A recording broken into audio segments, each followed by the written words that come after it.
of Supervisors to order. I do want to remind you, please, to turn off or mute your cell phones so we don't have those interruptions during our meeting.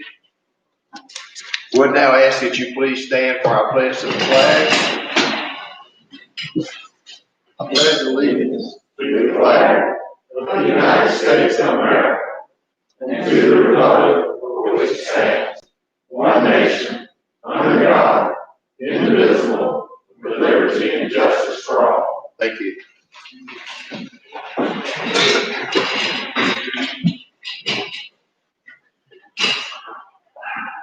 The board, you have in your packet the minutes of the June 8th board meeting. If there are no corrections to those minutes, need a motion to approve them as presented. Chairman, I motion to approve June 8th, 2000 minutes. A motion to approve the minutes. All in favor of the motion, say aye. Aye. Excuse me. I have two additions to our agenda. On the public hearing, item 3 is an easement for in Proble subdivision. This has been advertised, by the way. Just failed to put it on the agenda. Easement for Proble subdivision. And then on the county administrator's report, item 11 is we need to approve a letter on behalf of Mid-Atlantic Broadband to applying for grant monies. That's all I have. Anyone else have any items they wish to add or anything needs to be deleted? If not, we need a motion to adopt the agenda as amended. Mr. Chair, so moved. Motion to adopt amended agenda. All in favor say aye. Aye. Opposed? Thank you. Okay, first we have some public hearings this morning. The first one pertains to courthouse security fee. Mr. Carter, you have any comments on that? Yes, sir. The current fee is $10, and it has been for probably at least 10 years now. This is for the bailiffs for both of our courthouses. They are allowing us to increase that fee from $10 to $20. That would be on each criminal or traffic case in either the general district or circuit court. The amount of funds we bring in does not come close to the cost of 5 bailiffs, which is what we have for our 2 courthouses, minimum. So this fee is greatly needed. And it's not just ours. That's why the General Assembly changed it. Everyone is just falling behind. Anybody got any questions of Mr. Carter before we go to public hearing? If not, the public hearing is now open to consider the courthouse security fee. Anyone wishing to speak to this matter, please come forward at this time. Seeing no one, I declare the public hearing to be closed. What's the pleasure of the board? Mr. Chairman, I motion that we increase the fee from $10 to $20 for the court. Okay, you've heard the motion. Any further discussion? All in favor say aye. Aye. Opposed? Okay. That'll become effective August 1st, and we'll notify the courts of that. So they'll add to those cases. Effective August 1st. All right, next we have a public hearing, consider a special exception permit application for Horizon Wireless. Is that you? Is that Mr. Henry? Yeah, there he is. I couldn't see it. The application by Market and Montague Horizon Wireless.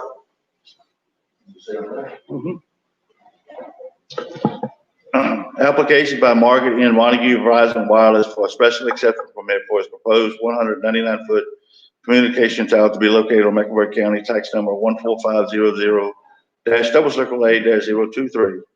This property is located on the north side of Highway 871, Sandy Fork Road at its intersection with 727 and Riker Road, Clarksville District, Electoral District 1, County of Mecklenburg, reference D Book B&P-172-303, and Wheel Book WF-19-227.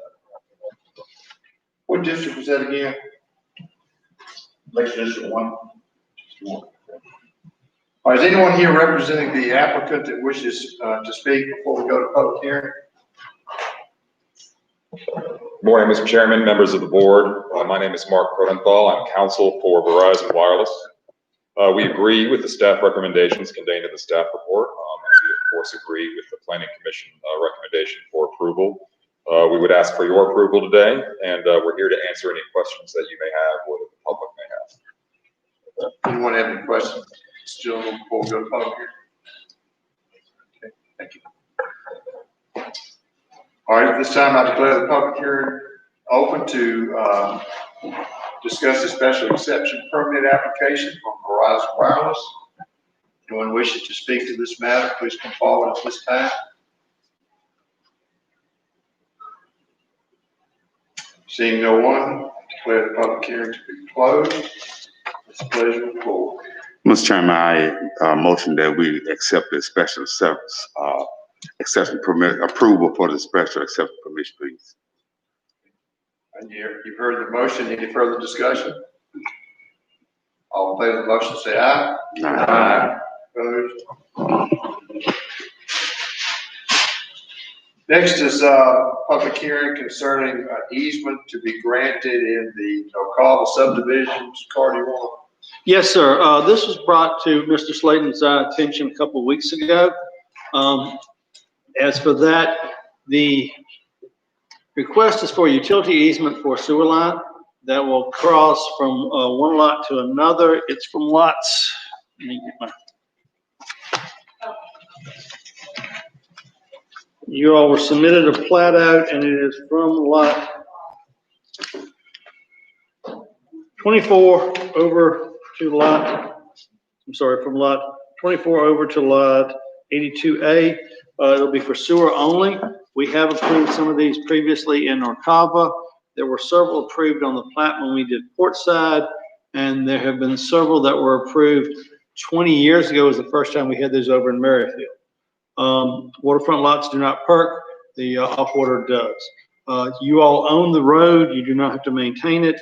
There will have to be an agreement between the homeowners and the homeowners association for maintenance of the road, any damages to said road from them installing the sewer line. It was advertised in the Richard Times Dispatch this past week. Okay. All right, anyone representing the applicant need to speak to us before we go to public hearing? If not, I declare the public hearing to be open to consider the easement, no call subdivision that you just heard explained by Mr. Carter. Anyone wishing to speak to this matter, please come forward at this time.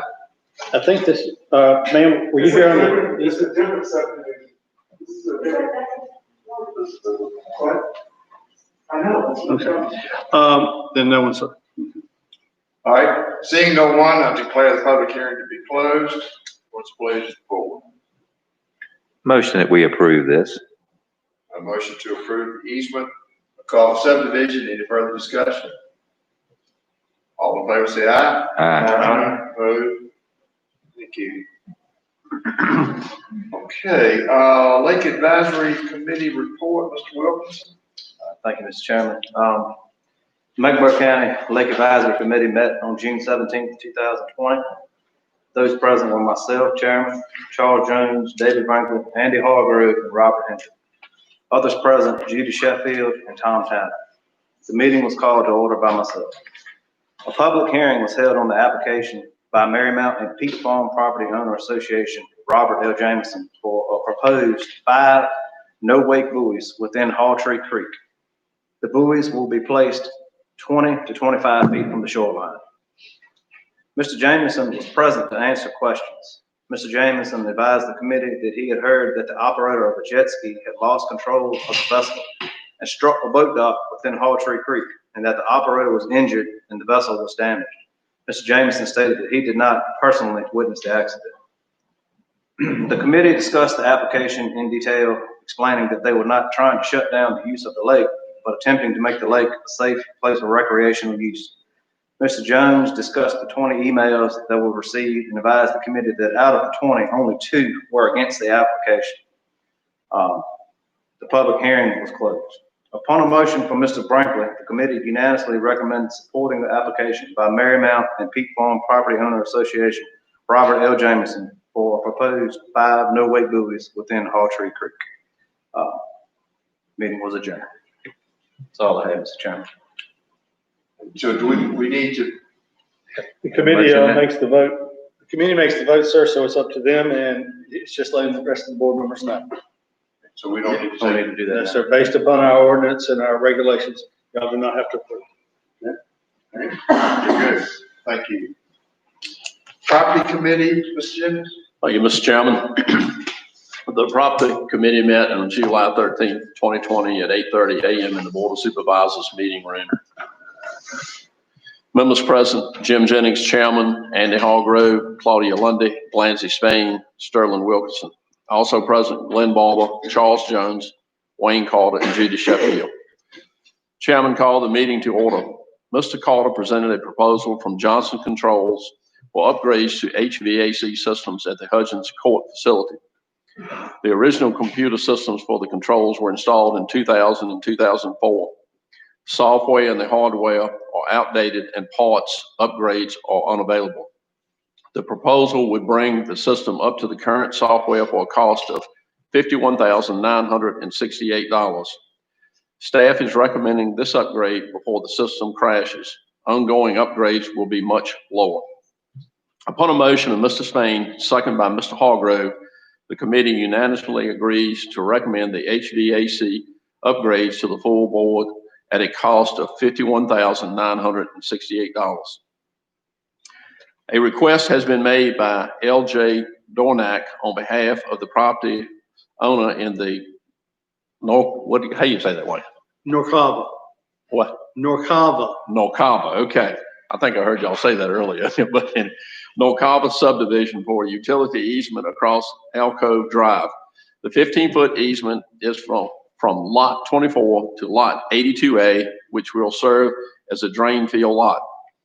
Mr. Dornack has advertised a public notice on this matter. The county has approved these easements several times in the past in Murrayfield Acres, Portside, and Norcava subdivisions. Upon a motion of Ms. Lundy, second by Mr. Spain, the committee unanimously recommends approval of the easement. Mr. Carter presented a change order for the Hudgens Court parking lot expansion project. The change order is for the decrease of $11,500 for the removal of a sewer manhole and an addition of $68,700.40 for rock removal. The rock was located in several areas of the site. Upon the motion of Mr. Wilkinson, second by Mr. Hargrove, the committee unanimously recommends approval to change order number 1 for $57,200.40. There being no further business, the meeting was adjourned. Respectfully submitted. We got, Couple items, actions we need to take. Sure. Wayne, I guess we need to take those one by one, don't we? Yes, sir, please. Okay, and I'm sorry I didn't stop in the middle there and maybe do it that time. That's fine. All right. So the upgrade cost of $51,968, Mr. Chairman, on the Hudgens Court facility. I make a motion to approve that. Okay, you all heard the motion. Any discussion? All in favor, say aye. Aye. Don't get to raise your hand. Okay. The other change at the redoing the parking lot on the court parking lot, the net out of pocket would be $57,200.40, and I make a motion to approve that upgrade. Okay. You've also heard that motion. Any discussion? All in favor, say aye. Aye. Thank you, sir. And Mr. Chairman, I would like to bring up too, the last meeting back in June that Mr. Spain brought up about the statue. We're going to have a meeting concerning the statue at the courthouse on August the 10th, prior to our regular board meeting at 8 o'clock that morning. Okay. All right. Thank you. Education Committee, Ms. Lundy? Yes, sir. Tuesday, June the 30th, 2020. Special Board and Joint Education Committee meeting. Joint Education Committee meeting, Ms. Lundy, Committee Chair, called the meeting to order at 5:05 p.m. Committee members present were Ms. Lundy, Mr. Franklin, Mr. Spain, Mr. Edwards, Mr. Palmer, and Mr. Allgood. All present, also present were Mr. Carter, Mr. Hargrove, Mr. Dalton, Mr. Nichols, and the present members of the school board. New Mill High School Complex update by Mr. Dalton. Mr. Dalton provided a presentation to the committee with the current update to the New Mill High School Complex. The completion date is still estimated to be June 24th, 2022. The construction budget is $117 million. The owner direct purchasing process is ongoing, allowing the division to be tax exempt when purchasing materials. The presentation may be seen on board doc. Elementary school update. Mr. Nichols provided information to the committee regarding future plans to renovate the elementary schools once the middle high school project has been completed. Mr. Upton, the architect, performed a walkthrough of Chase City, Clarksville, and La Crosse Elementary. A proposal for renovation option is expected in July and will be presented to the committee once received. It is preferred to renovate all the elementary schools at the same time and to move the students to the high schools during the renovation. Agriculture program, Mr. Dalton. Mr. Dalton presented information regarding the acquisition of property for the agriculture program. Meetings were held with the agriculture department teachers regarding the plan for the property. The school board will acquire the building Cleveland Construction is using for their offices. This building will become the agriculture center for use by FFA, Future Farmers of America, and agricultural classes. The agricultural center will have a separate address, allowing it to be registered as a 501c3. The property layout may be seen on board doc. Closing remarks, Ms. Lundy. Ms. Lundy thanked Mr. Dalton and the school board for the update on the progress of the new schools. Regarding capital improvements, it is recommended that both boards meet to decide how to move forward with the elementary schools. Virtual learning is very important, as well as providing for special needs students and making sure no students are left behind as the schools move toward opening. The Joint Education Committee meeting adjourned at 5:34 p.m. Thank you. Thank you. Anyone got any questions concerning that committee report? All right. Okay, Mr. Carter. Yes, sir. Let me get back down. Okay, you have the building permit report for the month. Do you have any questions regarding that? This is through the end of the year, so you have the end of the year reports on those. Construction has been up overall very well for this year. Next, you have the zoning administrator's report. Animal wardens, do you have any questions?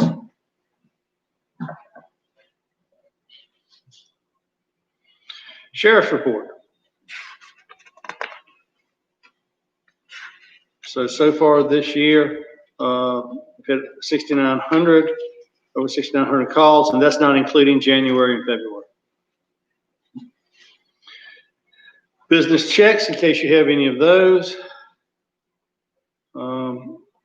Not many traffic summonses. You have the VDOT report. If you have any questions on any of that. Hearing none, Moving along, we have a smart scale resolution that you all need to adopt. This is for the Highway 58, 626 Airport Road and Browntown Road, those intersections. They have very poor to no sight distance. Traffic has to pull out on 58 eastbound all the way out into the road to really see past that little knoll. And then they have to go across and pull out and directly in front of blind traffic because of the knoll on the other side. This is the #1 site on our smart scale improvement plan that we have through the PDC. And we're going to apply for that. There are no local funds involved in that. We'll see how well we come out, but staff is recommending that you approve this resolution. Okay. Any questions on that resolution? We need a motion to adopt the resolution. Mr. Chairman, I make a motion to adopt this smart scale resolution. All right, motion to adopt the smart scale resolution. Further discussion? All in favor say aye. Aye. Opposed? Thank you. Next, we have Middle Lane Broadband. David and Michelle are here. They have a presentation they want to apply for a VATI grant, which is Department of Housing and Community Development. You have a packet that's in your board packet for you. The notice of intent to apply is due today to the state of Virginia. We have prepared a letter for that if you also approve the application.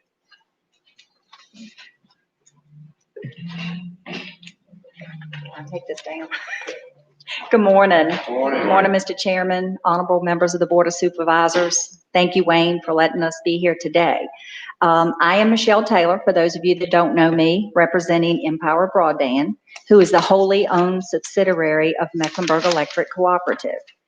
And I'm sure most of you are aware that Empower is now serving the former subscribers of Bugs Island Telephone Cooperative with phone and internet service. Empower is the incumbent service provider for the former VIT area, along with serving MEC's electric territory in 8 additional counties in Virginia and portions of 5 counties in North Carolina. Empower continues to seek all means of funding in its efforts to provide affordable and viable high-speed broadband service to the residents in Southside Virginia. As we all know, virtually all aspects of life rely on broadband connectivity. Since the County of Mecklenburg has been so gracious as to partner with both the former VIT and Empower on grant-related projects, you probably are familiar with the grant that we are here today to discuss. This year, the Department of Housing and Community Development is once again implementing the Virginia Telecommunications Initiative grant. The DHCD will award this year $19 million to eligible applicants to provide last-mile service to unserved areas in the Commonwealth. Unserved areas are now defined as having broadband speeds of less than 25.5. The project area that we have determined that is eligible for this grant is Tanglewood Shores around the Bracy area. This will be new plant construction, providing fiber to the home and capable of providing broadband speeds up to 1 gigabit and will pass approximately 460 locations. The estimated amount of the project is $1.3 million. The exact amount of funds will be determined once the final application is submitted and where Empower will provide the matching funds. This grant, once again, requires partnerships between local units of government and private sector broadband providers. That's why we're here. Empower respectfully requests the County of Mecklenburg to serve as the applicant, with Empower being the private sector broadband service provider and co-applicant. We would like to give you a brief update on the grants that the county has already partnered with Empower and other funding related projects, so you can see that Empower is committed to deliver the very best in broadband technology. So over in the floor, I'll now introduce, you all know David Lipscomb. He's Vice President of Member Services with Mecklenburg Electric and Empower Broadband. He will give you an update on the projects underway. Thank you. Thank you, Ms. Hill. He's more colorful with his mask than I am. A little technical difficulties here with our display on the map, so I have a copy that I'll pass along to you, ladies and gentlemen.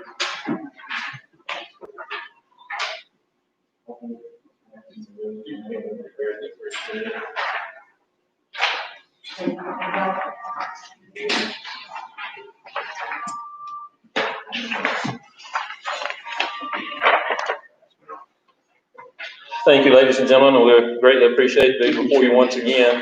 It's only appropriate for us to come back and share with you the efforts that we have completed in our Tobacco Commission grant that you guys so graciously supported us in over 2 years ago. If you'll look at that map, the map that you see there, it covers the 135-mile broadband backbone that you guys supported with us through the Tobacco Commission grant, as I mentioned, almost 3 years ago. It'll be 3 years in March of this coming year. So of that, you can see the red braided line there, the bold line, on the maps that you have, the paper copies. You can also see briefly what's on the line there. But that is the backbone portion. So of that 135 miles, we have completed 110 miles of that. So we are excited that we're moving along with that, getting that into places across Mecklenburg County. But you guys also sponsored us to go across Southside Virginia. So it covered portions of 5 other counties in addition to Mecklenburg. So we are building in each of those counties at this point. So we have facilities in Pittsylvania County, Halifax County, of course, Charlotte, Mecklenburg, Brunswick, and Greensville. Now we're working mostly to finish the backbone in the eastern portion and some in the western extent to finish up that 135 miles. In Mecklenburg County, we continue to build. We have built along Highway 92 near our office in Chase City. We're actually extending a little bit in what we call the Jones Store community, back from there to Highway 92 to tie that in. We also are making some improvements as we speak now, taking the line down Baskerville Road, Busy Bee Road, in that area. So we are making some headway with that backbone. Once that backbone is completed, then we're able to extend it. So the body application that we're talking to you about today would actually utilize that backbone. So we actually are tapping off of that backbone and moving out further into some communities. And in today's request, going to Tanglewood, which is a large subdivision with a large number of students that are in need of that service. So we're trying to extend that to them. Today, collectively, we have built fiber to 661 homes. So that's high-speed fiber, which has a minimum speed of 50 megabits per second that we're providing, and it'll go all the way up to 1 gigabit. So it really takes care of the needs as our communities and our students and our businesses need. Now, one of the things that's interesting to note, when we first came and asked you guys to make this commitment with us and go in and share in this project, we were only able to deliver 1 gigabit per second, which is a lot. But as time goes on, people need more and more. Businesses need more and more.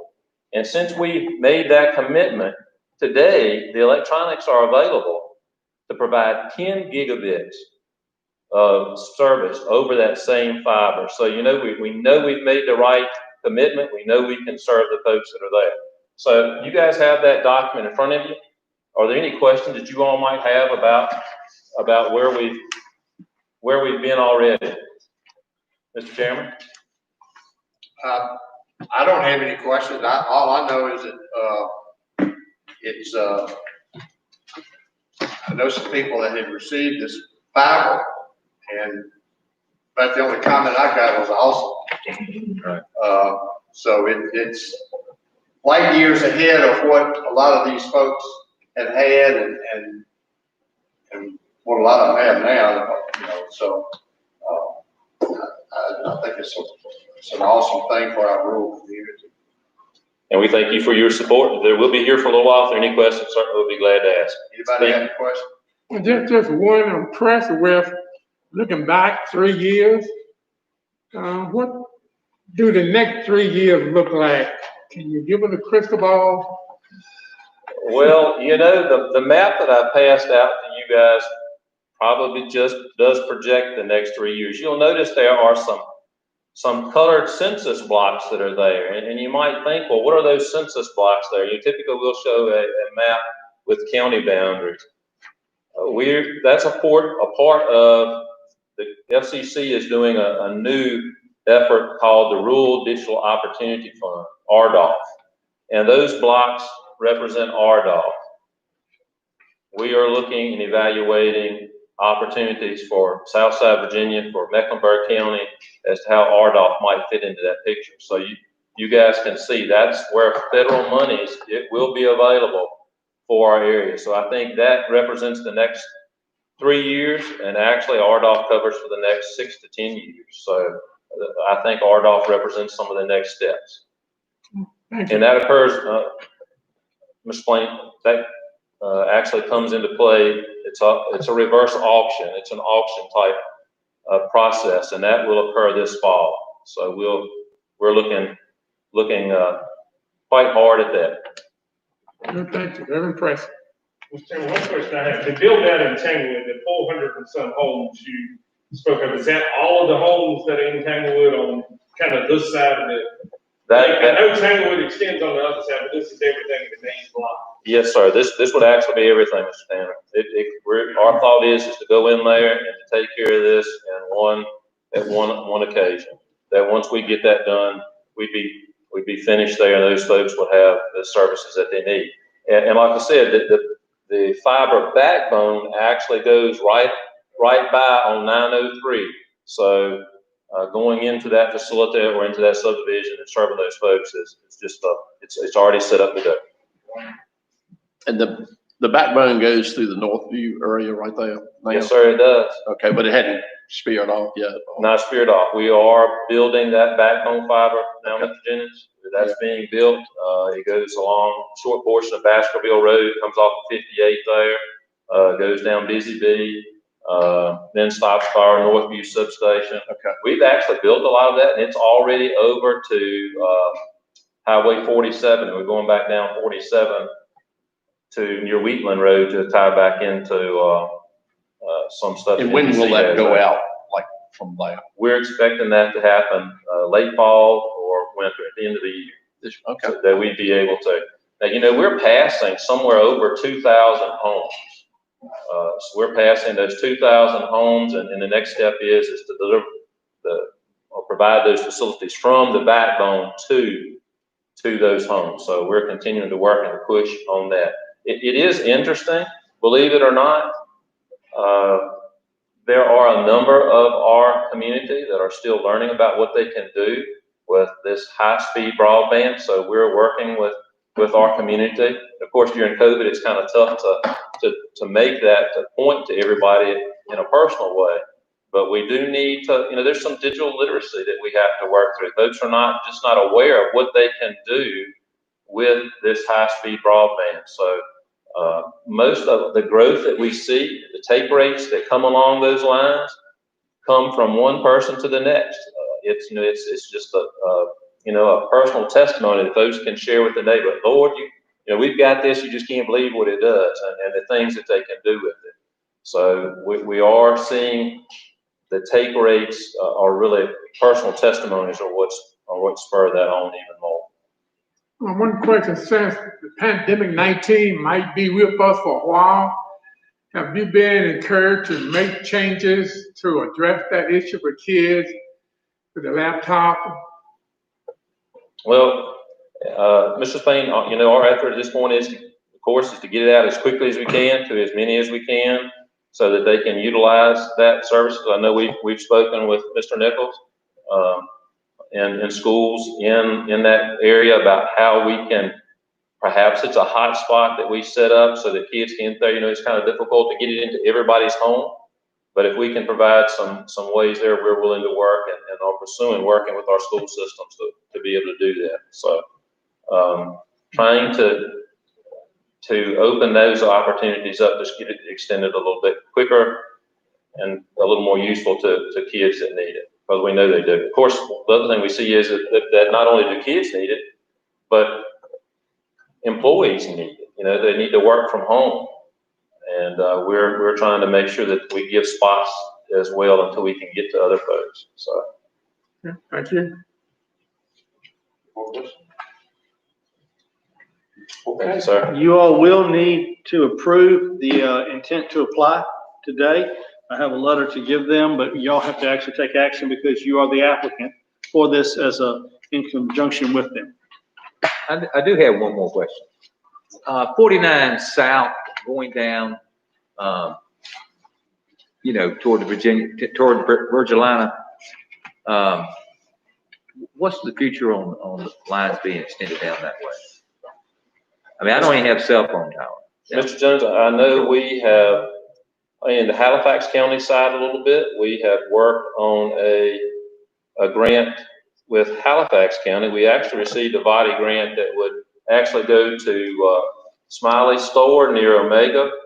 We will be coming back toward the west. So we're building some things out there to help perhaps get into that direction. Other than that, you and I can speak a little bit and take a look at your area so I know a little bit better about what you're speaking of. But we are beginning to move some in that area as well. Mr. Chairman, move to approve the letter of intent for this grant. Okay, we have a motion to approve the letter supporting this grant. Any further discussion? All in favor say aye. Aye. Opposed? Thank you.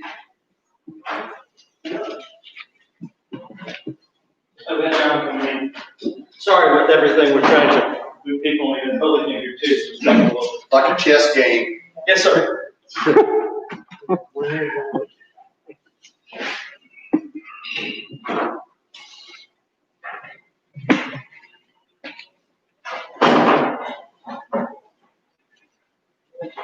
morning. Good morning.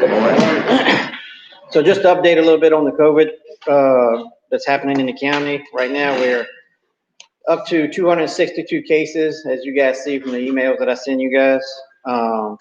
29 deaths, and we have 210 that are recovered, and we have 23 active cases. You may have noticed over the past few days that we've had a pretty big jump, or a relative jump. I think it was 5 additions on Friday and 4 yesterday. I think there's probably going to be some more today, but most of that is coming from community spread now.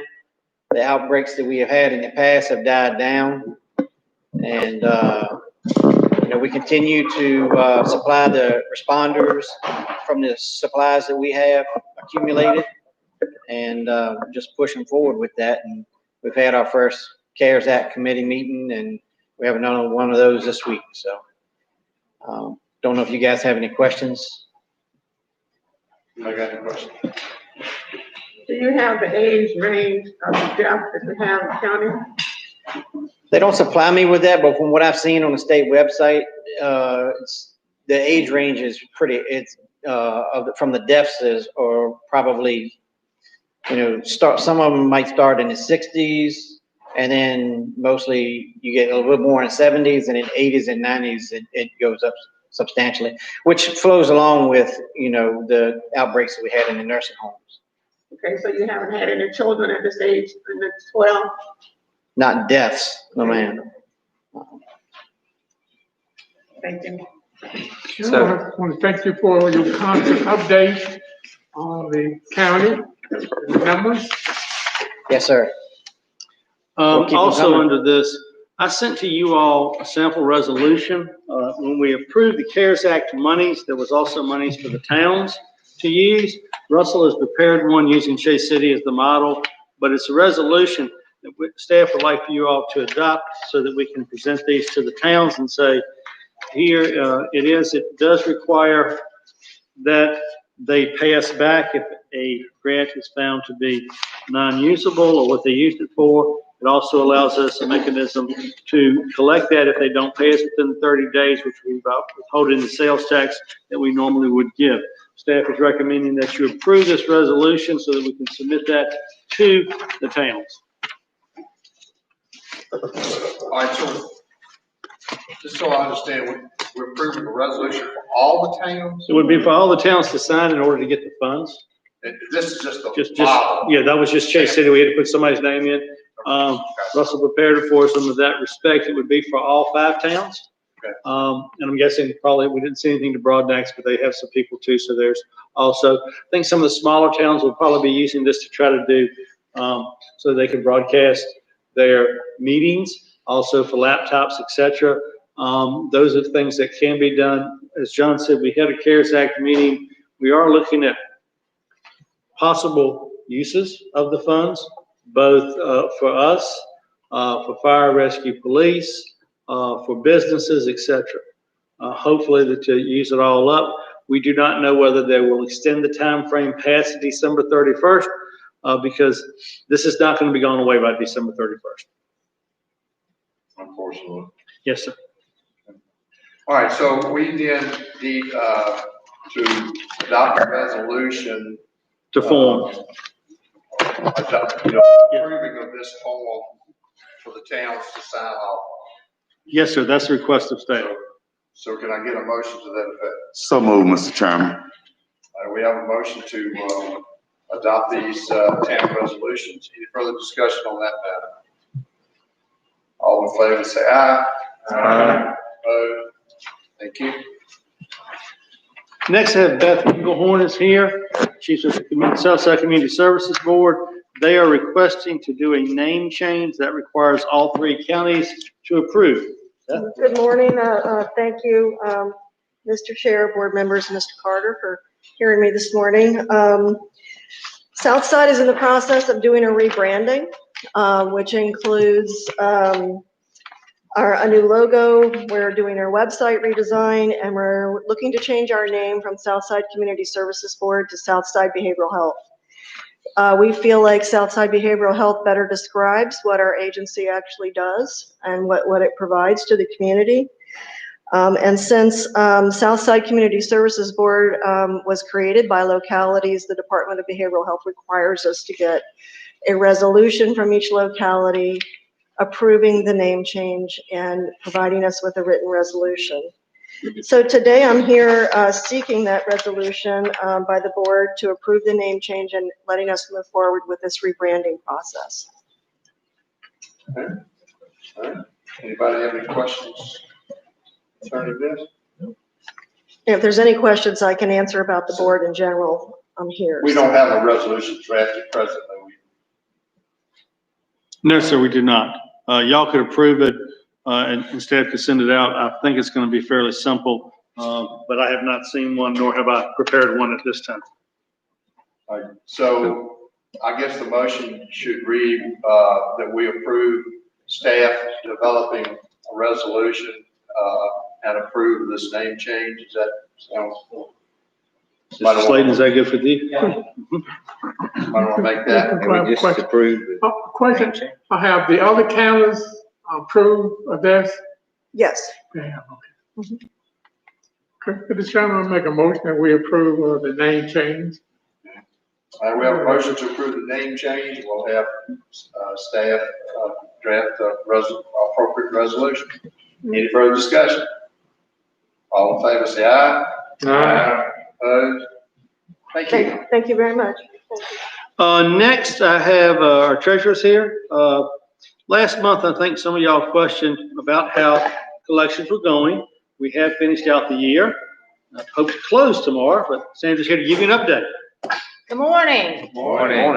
Just want to let you know, all you know, our 2020 tax year has ended June 5th. It was our second half.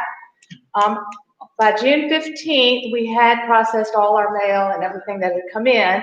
So I went back and I ran some reports to see how the county was doing as far as tax collections this year compared to the same period of time last year. So last year, 2029, when our tax year ended, on June 15th, we had a collection rate of 96.84%. This year, during the same time frame, as of June 15th, we have a 97.22% tax collection. So we really had a better collection this year than we did last year at this time, which is amazing. And I think we are very fortunate here in our county that has happened for us, because I know it's not the same other places.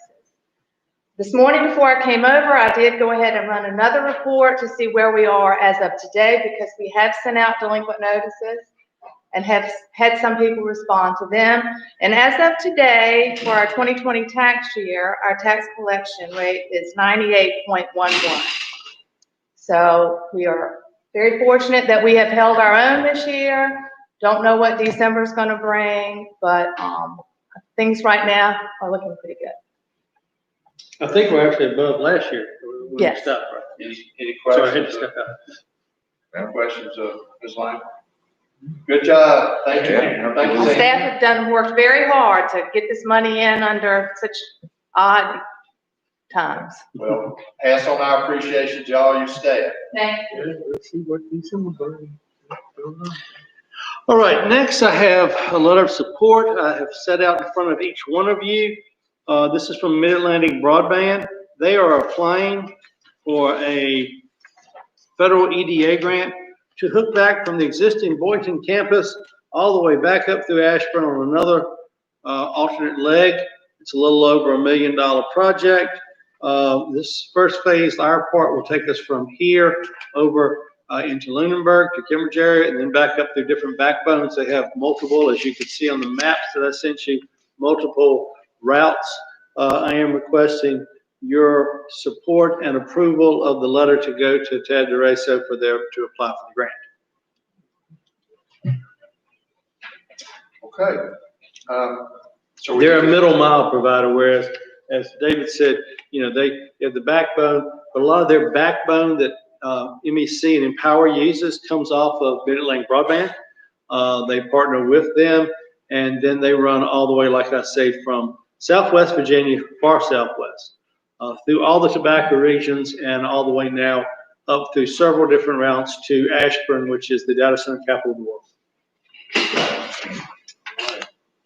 Very good. Any questions of Mr. Carter? All right, we need a motion then to adopt this letter of support.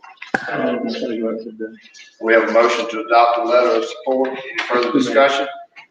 Who made the motion? All in favor of the motion, say aye. Aye. Opposed? Thank you. Thank you, sir. That's all that I have. Okay. All right, we've got some appointments that we need to address this morning. The first one, Mr. Joseph Just passed away in June. Mr. Just was a member of the Mecklenburg County IDA, and so we need to replace Mr. Just on that board. IDA board serves 4-year terms and no term limits. His term would have ended September 30, 2023. The IDA has 7 board members. It's not by district. Mr. Just was from Lake Cross. So we need to have a replacement. Mr. Chairman, I believe Wayne had sent everybody a copy. I submitted the name of Lindsay G. Carroll. I'm just going to read her bio since I have it. Ms. Carroll is a lifelong resident of Mecklenburg County. She received a bachelor's degree in business administration from Meredith College. She accepted a position with First Citizens Bank in South Hill, where she worked for 18 years. She served as a manager of both the South Hill and the Boynton branches. In 2013, she joined the board of Bose Island Telephone and served as its president during its merger and all with Mecklenburg Electric. She said, working with this transition has enabled me to see the potential that exists within the county in which I reside. Thank you for your consideration. She would see it as a privilege to serve on that meeting. So you're putting her up as a, yes, sir. All right, so we have this nomination of Lindsay Carroll to the IDA. Anyone else have any candidates? If not, all in favor of appointing Lindsay Carroll to the Mecklenburg County IDA? Say yes. Yes. Opposed? Thank you. On the planning commission, Mr. Joseph Taylor was a member. He represents my district. In May, he was elected to South Hill Town Council. Therefore, we have received his letter of resignation from the planning commission. His term would have ended July 30, 2021. They served 4-year terms. I thought I had someone to fill this slot. That did not work out at the last minute. They indicated they just didn't feel like they could make the commitment. So I will work diligently to get someone to fill this position in my district by our August meeting. And Judy, could you provide me with a list of the planning commission members' names, please? Yeah. Okay, all right. So we'll table that till the August meeting. Lake Advisory Committee. Tom? Yes, sir, Mr. Chairman. I spoke with Mr. Carter about this, and I spoke to Mr. Hayes also. The Lake Advisory Committee basically now is made up of all Board of Supervisors members. And I know Mr. Hayes had some scheduling conflicts with some of the meetings, so I'm requesting to be the representative of the Lake Advisory Committee since everybody else on it is a board member, and also they make the decision within that committee. We may never meet again, but I think it's important. Okay. So we'll just, anybody got any issues? All right. So, all in favor of Mr. Tanner replacing Mr. Hayes on the Lake Advisory Committee? Aye. Okay. All right. Okay, you have in your packet the consent calendar. If you have no questions concerning that, the chair will entertain a motion to adopt the consent calendar as presented. Chairman, motion to adopt the consent calendar as presented. You've heard the motion. Any discussion? All in favor say aye. Opposed? Thank you. That concludes our regular agenda items. So, public comment, any? Yes, sir. We have a couple of signs and several people waiting outside. So once you've finished and you speak, I'd ask for them to leave so that the remainders can come in. First is Nancy Williams and David Mead. Let me, excuse me, I usually do this at the beginning of the meeting. I failed to do so. Let me just remind everyone in public comments that we give you 3 minutes to hear your comments. And we try to stick to that. So if I interrupt your mid-sentence, I'm not being rude. I'm just playing by the rules, okay? Thank you. Glad to have you. Hi, good morning. Thank you. This is real easy. We are applying, and if we're doing this the wrong time, I apologize, but we're applying for an easement in the Hinton Mill subdivision, the private road towards the back from one lot to the next lot that we own for the purpose of the septic line. Septic on one side and the drain field on the other. So they'll need to go through the same process we did before. Russell will be glad to prepare the advertisement for you that you'll have to pay for. You'll also have to pay for his time, that he does any work for you on that, and then we can bring it before the board at their August meeting. Do you need the application that we have? Yes, you'll have to give everything to Robert. I think you spoke to him, you said last week. He told me earlier, so leave that with him and we'll go from there, okay? Okay. Thank you. Thank you. That one was easy. That was easy. Okay, see how many folks I can get in. Okay, you want to get in?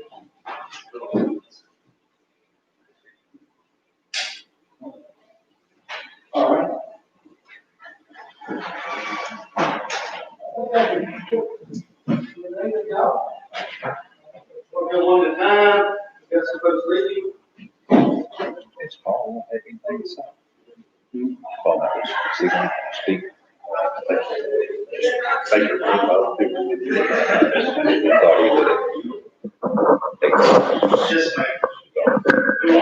I'm here, say your name. Got a lot of 3 minutes to speak.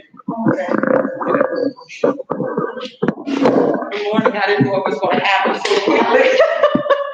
I thought I would have a minute to breathe. Good morning, everyone. You can take your mask off to speak if you want. Okay, thank you, sir. Again, good morning. I am Beverly Crutbaugh from Baskerville, Virginia. I have to say to you this morning, I prayed and asked God to let me know if I'm doing the right thing by coming in and talking to you all this morning. God showed me a sign that I'm doing the right thing. Well, as I was sitting on the bench waiting to come in and speak to you, God showed me that sign. To God be the glory. A gentleman stepped up and started talking outside. And that gentleman felt compelled to give a lesson on the Confederacy presence in Mecklenburg County. I thought that to be interesting. And he gave a long history of the valor of the traitors that left the United States Army and decided to go and join the Confederacy and fight to keep a certain group of people enslaved. So that was my sign from my dear father that, yes, daughter, you are doing the right thing. So with that segue, this morning, my topic is in the form of a question. Is Mecklenburg County, Virginia, a Confederate stronghold? Although I do not want to focus on my experiences as a resident of Mecklenburg County, I want to make it known that many of the African residents of Mecklenburg County have attempted to discourage me from addressing the position of African people living in Mecklenburg County, Virginia. Why? They said to me, we fear physical retaliation if we speak up. They said to me, we fear economic exclusion from European residents in Mecklenburg County if we speak up. That hurt my heart.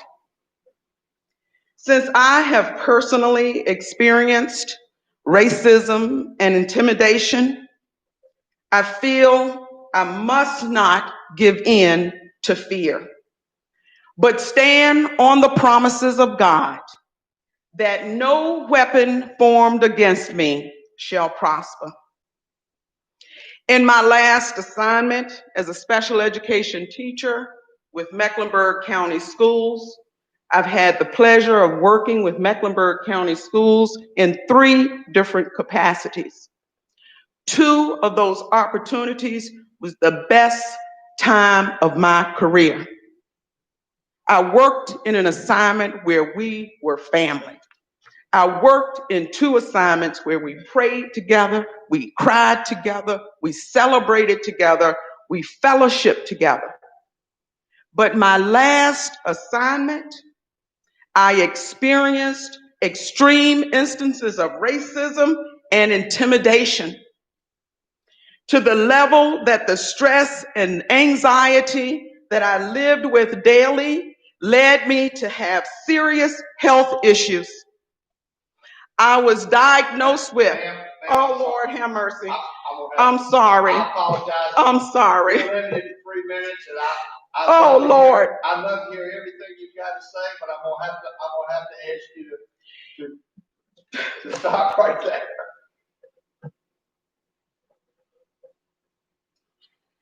This is important to me. Yes, ma'am. Let me ask you this, sir. George Floyd was on the ground with someone standing on his neck for 8 minutes and 46 seconds. Surely this board can allow me to finish my statement today. I'm sorry. Well, I would ask you, I'm sorry, sir, and I don't want to be rude. We said right up front. Yes, can I leave this Absolutely. with the board, please? Absolutely. And I ask you, within 30 days, will you issue the public proclamation that I have included in the statement? Mecklenburg County should stand under one flag, under one Commonwealth of Virginia. The Confederate flag should have no place in Mecklenburg County.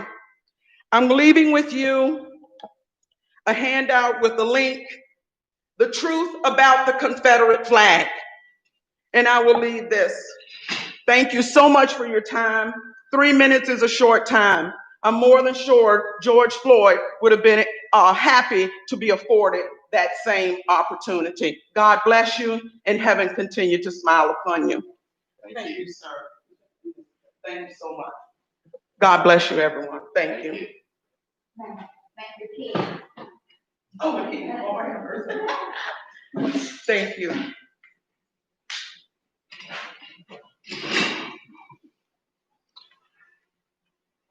I don't know who's next. They were outside, a couple other gentlemen. Is it it? I don't know. I don't have anybody who signed up, but there were several people who weren't in, so you just have to ask who else wants to speak. You want to just get Robert to step out and ask if there's anybody else to speak? Yes. Yeah, there was no one else who signed up. Jim, if you want to speak, I'm guessing, whatever. I guess it's up to you, Chair. Just see if any more of these other folks want to speak. They didn't have access. They didn't have access to sign up. Okay, so we're done. No, sir. You need to ask if there's anybody else who wants to speak because we couldn't let I thought everybody you in. just did that. She said that, but I didn't ask anybody else. All right, so does anybody else want to speak? Okay. 3 minutes now. Well, I'll be brief. For y'all that we've been this round before with the board, different members, but for you ones that don't know me, I'm Jimmy Cox. I'm the commander of the local Sons of Confederate Veterans. And I don't know all of what's going on with the monument. I'm assuming and been told you're going to take a vote here today. And I'm just here on behalf of our monument. Of course, we're concerned what's going to happen with it. But I just want to inform you that the Code of Virginia, let's see, 15.2-1812 requires it shall be done a 30-day notice and a public hearing. Should a vote turn up today, we will be filing lawsuit because people have a chance, should need a chance. Because you're scared of a crowd or a mob is not a reason not to have a hearing. So if you're going to do what you're going to do with the monument, you have the legal right. We're not challenging that. But if you're going to do it properly and according to what the state code section says. And it also allows for a group to petition to have the monument if you decide to remove it. So that's pretty much what I have to say, other than the lady that was here before, a very passionate speech, and I'm pretty sure I know where she's coming from. But the big idea about the Confederacy is the war was not fought over slavery. Once you understand that, all these other arguments go away. Slavery, the slave was a pawn in a war, just like we are coming upon again today. The Black Lives Matter, they are being told things by other folks, and they are being used as pawns today. Thank you, Ms. Barber. All right, thank you. Okay, I think that takes care of one more. One more? All right. Good morning. My name is Harrison Taylor. I'm a native of South Hill. My family Take your mask off. has lived here for a number of generations. At the time the Civil War started, my ancestors were inducted into Confederate service. They complied. The monument was put up at the end of the war to notate their service to God and country. It should remain where it is. I've got hundreds of ancestors or relatives that live in the county that feel the same way, and we look forward to expressing ourselves when the time comes. Thank you. Thank you. Anyone else wish to speak? Okay, all right. That concludes public comments. We'll go to board member matters. Mr. Jones, you want to start off? Just kind of really concerned about this uptick in numbers of the coronavirus. And very concerned about the children going back to school and trying to find the right answer, as I know Mr. Nichols has been juggling all this for the last few months, and I don't wish to be in his shoes at all on this matter. And just hope that somehow or another that we're going to be able to find a cure and be able to a cure or a vaccine or something that will allow us to go back to having a full life that we, I believe, were intended to have under God's clear guidance. And that be all for me. Thank you, Mr. Chairman. I don't have a lot, but I'd like to echo what Mr. Jones said about Mr. Nichols. And I told Paul that this morning. You know, we're here for you. I know it's a very tough time with ever-changing, information out of Richmond. You know, as I told you, making 6-month year plans on weekly changing. It's next to impossible. And I want to say that the general public should recognize that. I feel like he and the staff are doing all they can do. But as far as for this board, we support you for that. And then the 98% tax collection rate in a year in an environment like this, that says volumes for the people of the county, the taxpayers, as well as Ms. Langford and her staff. They did a great job, so we do appreciate that. That's all I have. Thank you. Mr. Hargrove? Thank you, Mr. Chairman. There's so much that is going on in this society and within different counties and so forth. But the main focus right now is we as a people need to all come together on one accord and pray for the safe return of our children. They need to start in the church, need to continue to escalate in the homes, in the cities, and the counties. We have embarked on something that is unpredictable, and the only person that I know of and that I believe the one that allowed and can end is God himself. And so as long as we focus on God, and the other things have to take a back seat right now, but yet every issue is important. Every issue is important. But this is, to me, is one of the focal being that our children are going to embark on in a few more days. We don't know how the outcome will be, but all the thing that we do know that God has it all under control. So we as a people need to join together and pray what is best for the country and our children. Thank you. I yield back to you, Mr. Thank you, sir. Mr. Jim? Thank you, Mr. Chairman. I, agree with everything everybody said here. I don't really have a lot to add this morning. I'll just let everybody else talk. Thank you. Thank you, sir. Ms. Hudgens? Okay, good morning, everyone. I had this notice on my desk, notice of unsafe structure here in Mecklenburg County on Glen Road. That was the one you were questioning last month, Ms. Lundy. They are taking action moving I was forward. going to say what action are they taking? If you'll look in there, the letter says, right, they're looking at moving forward condemnation and having the building destroyed, and then they will have to assess that back on their tax bills. But they have been notified per code, so that's what's moving forward on that. Okay, thank you. These are my districts, so I want to clear it up, okay? But yes, Eddie gave me the file of everything that's going on. You can see that they're looking at condemning, and then we'll have to hire a contractor to haul it all up. This will be something like for 30, 60, 90 days, no. No, ma'am, it says right there. I didn't read it in its entirety, just didn't have time. July 31st. Okay. They'll be then moving forward with demolition. It'll be taken to the landfill. The county will have to pay for that and the contractor, and then that will file a judgment against the property in case it's ever sold. That will have to be fulfilled. We'll be working with Russell on that. Okay, and again, along with Mr. Wilkerson, Mr. Nichols, this board, well, myself, I'm sure, will work along with you, anything we can do to help the students out to get better. Thank you. Thank you, ma'am. And thank you too. Yes, ma'am. Thank you. Basically what everybody else said, Sandra, thank you for all of y'all's hard work. It is a unusual time that we're living in right now, and I think everybody will have to look to God to find the answer. One other thing that Mr. Joe Justin, we spoke about, was on our ID board. I do want to take a second just to recognize his service to the county. He was also very big in the lacrosse area. He was an Eagle Scout from my area. He was Scoutmaster for years. He was also a retired colonel from the U.S. Army. So I'd like to take just a minute to remember his service to the county and to our country.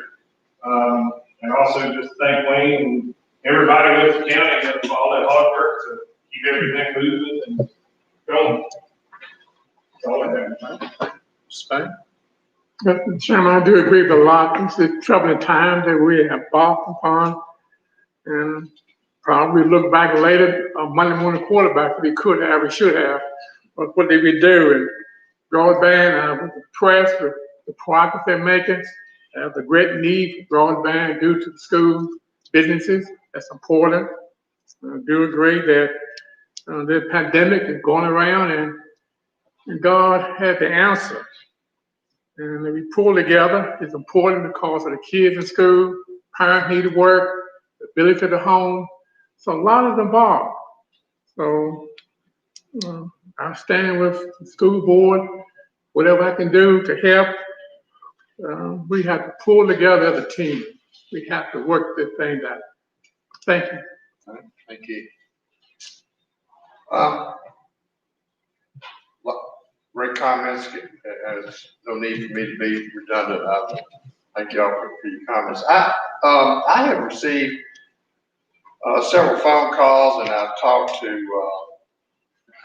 Mr. Henry about this. I've also talked to Mr. Slade about this. But apparently, we have a real problem in the county with we have an ordinance that only allows one camper trailer per lot.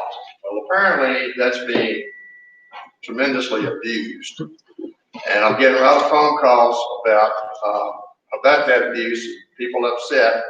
So I've got some pictures here. I'm gonna, Robert, I'll give these to you later. But I think we need to. I don't know whether we need to turn this back to the planning commission, let them revisit. Mr. Carter, would that be the appropriate thing to do? I think so, sir. All right, well, Roberts, would you see to it that the planning commission takes this up and let's, if we need to.